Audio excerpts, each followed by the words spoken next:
नानी किन कराछौ यसरी उफ्रेछौ? तिम्रो बाबुबाजेले दिएको जागिर हो? गृहमन्त्रीलाई अहिले राजीनामा दे भन्ने कहाँबाट बोलिरहेछौ?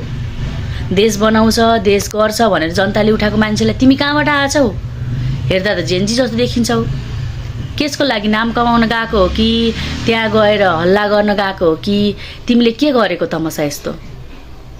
बोल्न पनि अलिकति शरम लाग्दैन? कति न उनको बाबुबाजेले दिएको जागिर जस्तो गरेर राजीनामा दे।